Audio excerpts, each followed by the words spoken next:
Hi, it's Richard Bromwell here and little Lady Truffle as well, and it's time for our walk and talk through our February huge auction. There's nearly 1,000 lots over 2 days on the 4th and 5th of February. So Truffle and I, we're going to take you around the sale room, and Truffle's going to lead the way in a second.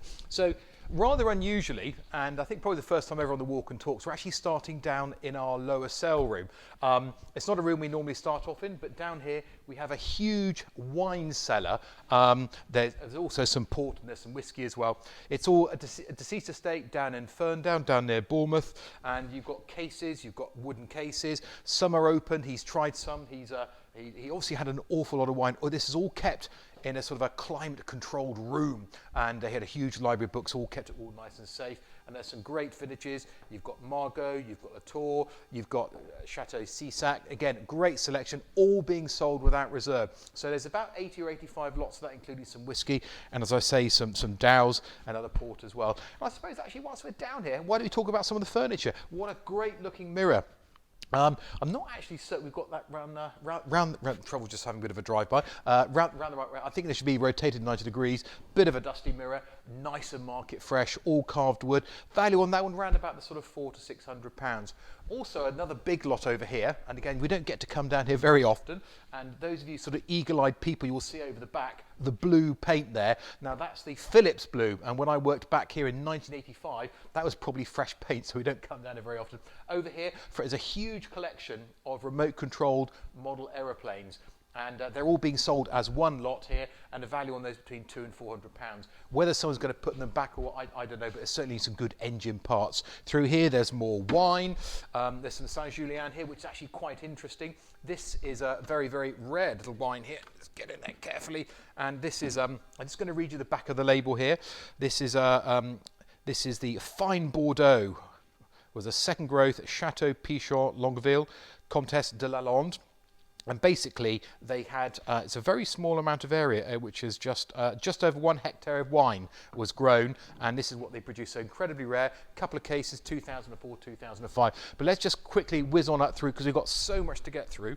Just mind up where you're treading, just down through there. That's it. Come on this way. Through here, we've got more wine. A lot of Burgundy there. Come on, that's it. I'm going to come up through reception.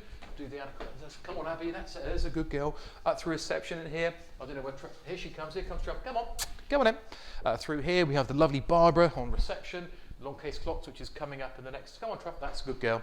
Up through here we've got kind of furniture absolutely everywhere at the moment. A lovely sort of French Empire style day bed there. Up through into the main top sale room here. We'll just say hello quickly to Amanda. Give us a wave, Amanda. There we are. There's Amanda, our lovely new office manager, and through into the top sale room. And what do you see up here? I see no ships. A couple of huge ships here. We've got this pond yacht, which is about 8 feet high. We've got this lovely sort of wooden two-masted ship, and it's been pretty cold recently. Who wants an ice cream? We found this in a garage in a Dorset property. On through here, we've got some lovely 17th, 18th, and 19th century furniture. I quite like this cabinet here with this lovely sort of marquetry inlaid panels with the dogs and deer and bits and pieces. Value on this around about £1,000 to £1,500. Over here we've got a big refectory table with a set of 10 chairs, £400 to £600. Several wainscot chairs.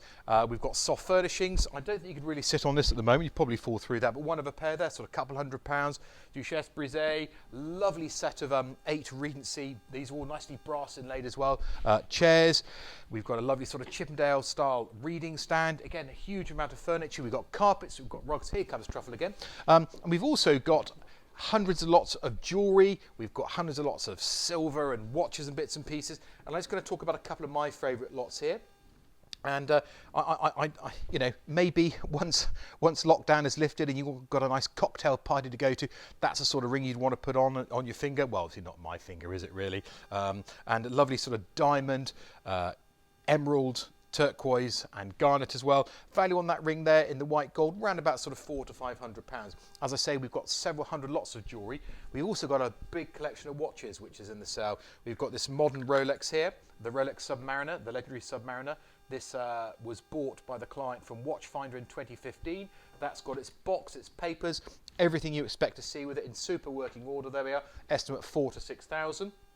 A little bit less, And a little bit sort of pre-loved as well is this 1930s 9-carat 2 gold Rolex Prince. Here we go, and with a broken dial. Now this was found in a garage, by the owner about 5 years ago. He was clearing out his grandfather's house, 3,000 to 5,000.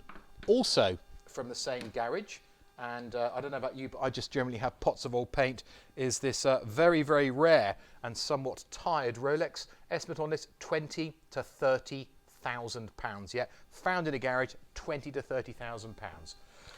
We've also got a lot of sports watches. This is one of my favourite watches in the sale. This is a lovely little 1960s Omega Seamaster, and I'm going to show you a picture, an oil painting in a minute, with the owner proudly wearing this on his wrist. There we go. So that's a quick look at some of the watches. But on through here, come on, Abby. Again, more furniture. There's a lovely Georgian oak dresser over there, pulled out of a Devon farmhouse, out of a cottage near Shaftesbury. Is this rather splendid cantina cutlery. And I always wonder whether they've actually used it.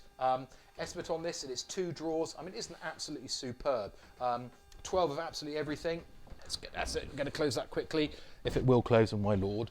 Never worked with dogs, children, and canteens of cutlery, they say in film. Sort of 200 to 400 pounds. So again, a really nice thing there. And then through into here, into the back sale room. I don't know if you can see the chap, the fine-looking chap up there. He sat there, he's holding his pipe, he sat down, and on his wrist, yes, that's the Omega Seamaster.